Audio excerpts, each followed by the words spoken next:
सुख दुख में पति का साथ देना, यही स्त्री धर्म है, यही स्त्री का धर्म है।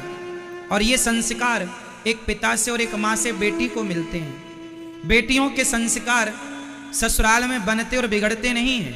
बेटी के संस्कार उसके घर में उसके माँ बाप के पास ही उसके संस्कार बनते हैं या बिगड़ते हैं। बेटियां ससुराल में बिगड़ती नहीं हैं, बेटियां मायके में ही या बन जाती हैं या बिगड़ जाती हैं। बिगड़ी बेटी ससुराल जाएगी तो ससुराल भी बिगाड़ेगी, और बनी बेटी यदि ससुराल जाएगी तो ससुराल को भी बनाएगी। इसलिए आपकी बेटियों को आप थोड़ा जिम्मेदारी दीजिए, बेटों को संस्कार दीजिए, पर बेटों से ज्यादा संस्कार बेटियों को दीजिए, क्योंकि बेटों के कंधों पर एक कुल की जिम्मेदारी है, बेटियों के कुल में दोनों कुलों की जिम्मेदारी है। बेटी के कंधे पर दो दो जिम्मेदारी होती है।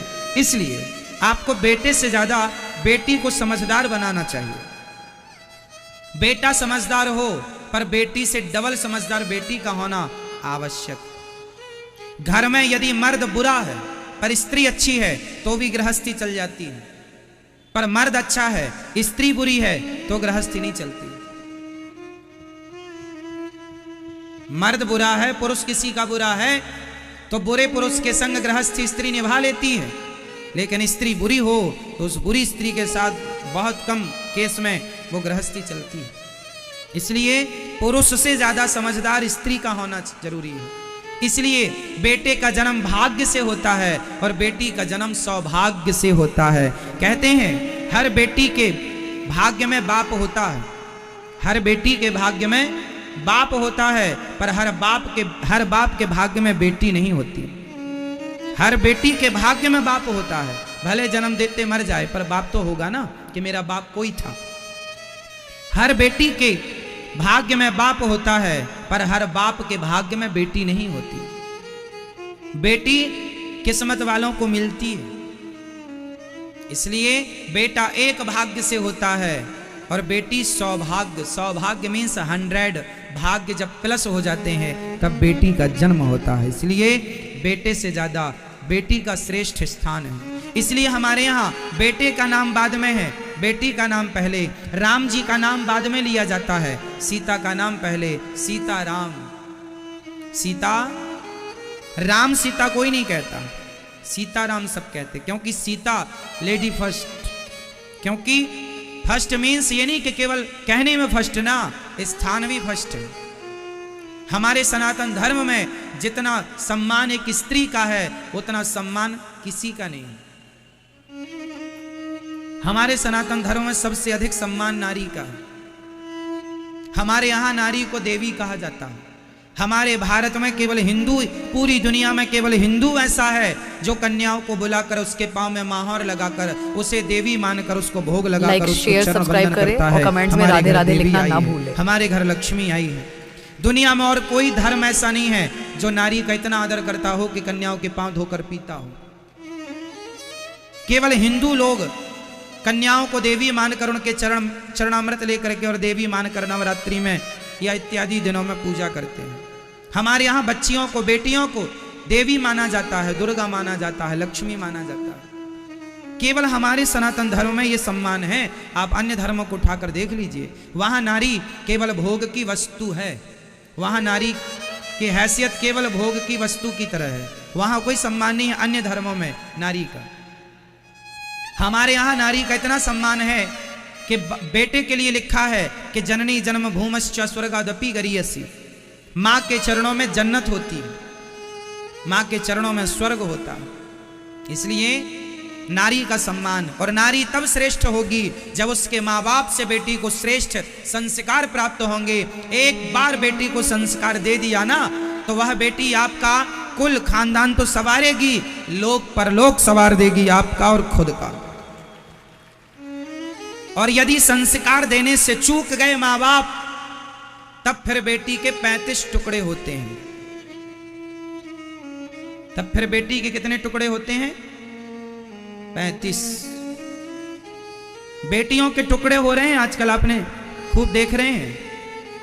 मार कर उनके टुकड़े कर करके फेंक दिया जा रहा है। किन बेटियों के टुकड़े हो रहे हैं? उन बेटियों के जिन बेटियों के माँ बाप ने सही वक्त पर सही संस्कार नहीं दिया, काश संस्कार दिया होता और बेटियों ने इस संस्कार को फॉलो किया होता, चरितार्थ किया होता, तो आज उस बेटी के इतने टुकड़े ना होते, उसकी ये दुर्गति ना होती। किसी भी घटना में आप ये देखिए कि किसकी गलती ज्यादा है और किसकी गलती कम। अरे दुनिया तो आपका शोषण करने ही बैठी है, दुनिया तो आपको लूटने ही बैठी है। आपको विवेक से चलना है, क्या सही है क्या गलत है।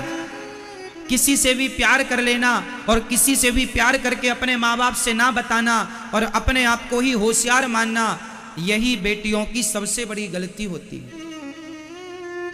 आजकल की बेटियां अपने माँ बाप को बेवकूफ समझती हैं। कुछ बेटियां, हमारे माँ बाप तो कुछ नहीं जानते, हम बड़ी हो गई हैं, हम आत्मनिर्भर हो सकती हैं, हम सेल्फ डिपेंड हैं, हमें किसी के सहारे की जरूरत नहीं है, किसी की सलाह एडवाइस की जरूरत नहीं है, हमें कोई आवश्यकता नहीं। और उसी का परिणाम है कि 35 टुकड़े हो जाते हैं।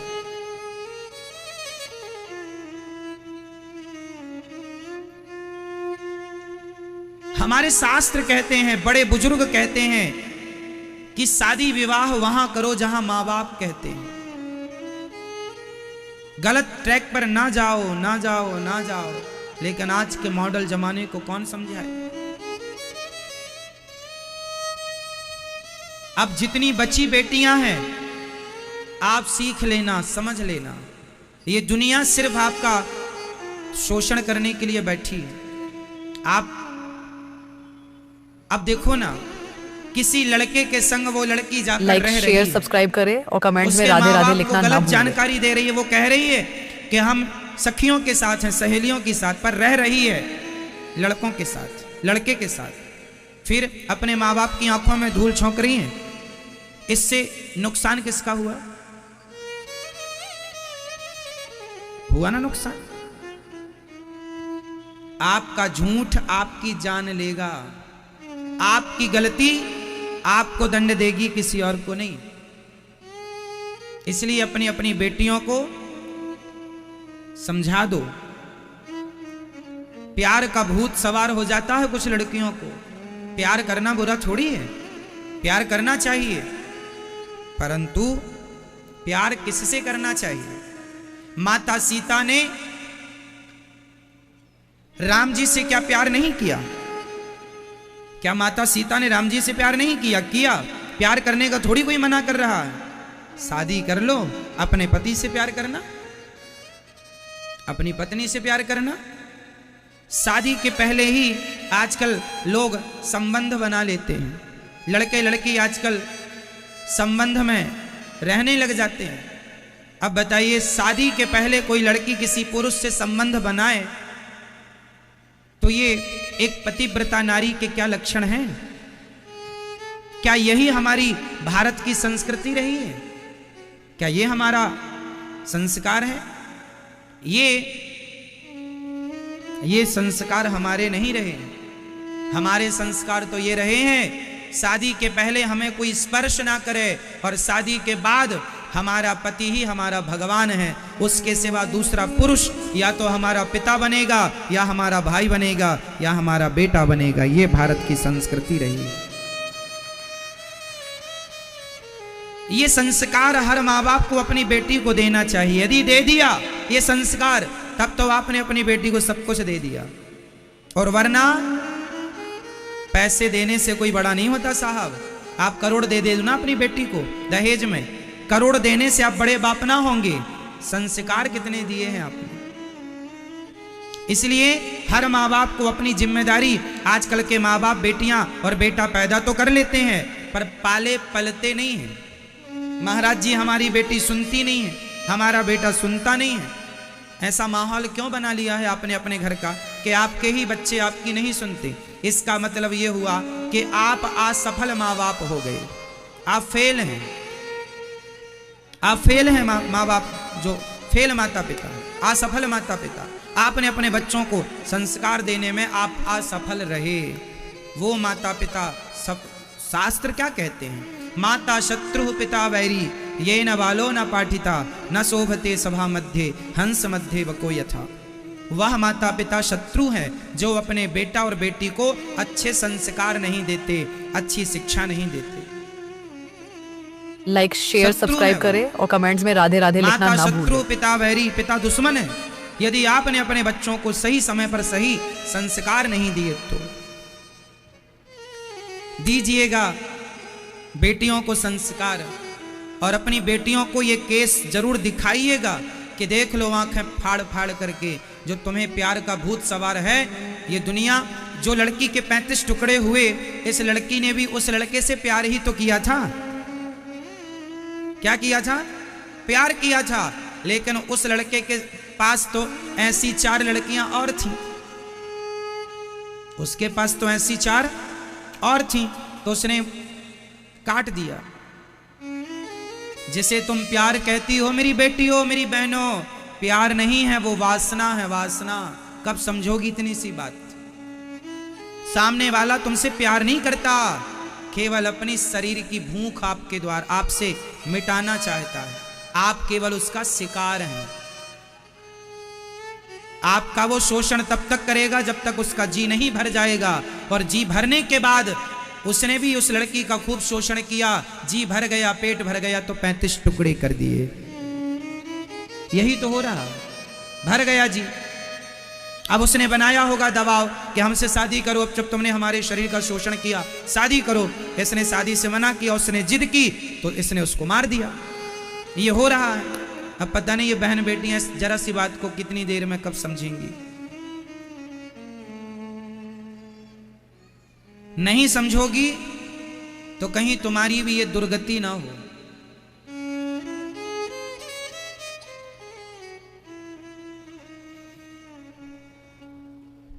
संभल के चलने की जरूरत है, खासकर माता पिता को। बेटियां पढ़ें, पढ़ना बुरा नहीं है।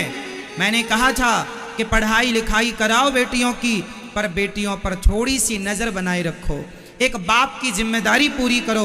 बड़े शहर में आपकी बेटी अकेली रह रही है, आज के युग में आप कैसे मान सकते हैं कि वो सिक्योर है, सुरक्षित है? आप किसी को उसके साथ भेजिए, अपनी पत्नी को, अर्थात लड़की की माँ साथ में रहे, या लड़की का भाई साथ में रहे, या लड़की का कोई अपना जिस पे आपको विश्वास हो वो साथ में रहे। 1-2 साल की ही तो पढ़ाई है, त्याग लो ना थोड़ा बेटी के भविष्य के लिए, रह लो ना थोड़ा साथ में, साथ रह के पढ़ा लिखा दो। अकेले छोड़ने का जमाना नहीं है साहब। अब आप माने या ना माने, अकेले छोड़ने का जमाना। यदि आप चाहते हैं कि फिर हो जाए टुकड़े तो हो जाने दो। यदि आप ये थिंकिंग वाले व्यक्ति हैं कि हो जाने दो फिर टुकड़े, यदि आप टुकड़े कराने को तैयार हैं तो फिर आप आजाद छोड़ दीजिए। और आप जरा समझदार और गंभीर माँ बाप हैं तो जिम्मेदारी का परिचय दीजिए। बेटियों की पढ़ाई लिखाई में आप कुछ दिन उनके साथ रहिए, सुव्यवस्थित उन्हें पढ़ाइए लिखाइए, खूब पढ़ाइए ना। लाइक शेयर सब्सक्राइब करें और लेकिन कमेंट्स कल में आपकी राधे राधे बेटी के लिखना साथ ना कोई भूलें। हादसा ना हो जाए, कल ये घटना आपकी बेटी के साथ ना घट जाए। इसलिए आपको एक जिम्मेदार माँ बाप का परिचय देना होगा। माता सीता की जब विदाई होने लगी, एक लड़की जब विदा होती है अपने पिता से लिपट कर रोती है, अपनी माँ से लिपट कर रोती है। मुझे लगता है कि लड़की का जीवन में जितना त्याग है, एक स्त्री जितना त्याग करती है उतना त्याग पुरुष अपने सारी जिंदगी में कभी कर ही नहीं सकता, कभी नहीं कर सकता। लड़की का त्याग देखिए कितना श्रेष्ठ है। पहला त्याग, शादी हुई उस आदमी के संग जाती है जिसे वो पहले कभी देखी नहीं थी, जानती नहीं थी। उस पुरुष के संग वो उसकी पत्नी बनकर चलती है। किसे छोड़कर? उस माँ को जिसकी गोद में पली बढ़ी है, उस पिता को जिसकी उंगली पकड़कर चलना सीखा है, उस भाई को जिस भाई के संग खाती थी, जिस भाई के संग खेलती थी, उस बहन को जो संग में संग चलती थी, सुख दुख की साथी थी, उस आंगन को जिस आंगन में ना जाने कितनी बार चलने के लिए खड़ी हुई और जिस आंगन में गिरी और जिस आंगन की माटी को खोद खोद कर खाया। आज वो आंगन, आज वो पिता, आज वो माँ, आज वो भाई, वो बहन, सबको छोड़कर एक लड़की अपने उस पति के संग जिंदगी गुजारने चलती है जिसे वो अभी तक जानती ही नहीं, जिसे नहीं जानती उसके साथ जा रही है, उन्हें छोड़कर जिन्हें वो जन्म से जानती थी। एक पति के लिए नारी कितना त्याग करती है, अपनी मां का, पिता का, भाई का, बहन का। इतना ही नहीं, अपने नाम का बलिदान देती है। एक लड़की का नाम मायके में कुछ था, पर ससुराल में जाकर उसका नाम चेंज हो जाता है। नाम ही नहीं, सरनेम भी चेंज हो जाता है। यदि वो चाहे तो सरनेम नाम चेंज कर ले, वरना सरनेम तो चेंज, जाति चेंज हो जाती है। यदि लड़की मायके में फलानी जाति की थी तो ससुराल में उसका नाम बदल जाएगा, गोत्र बदल जाएगा, उसकी जाति बदल जाएगी।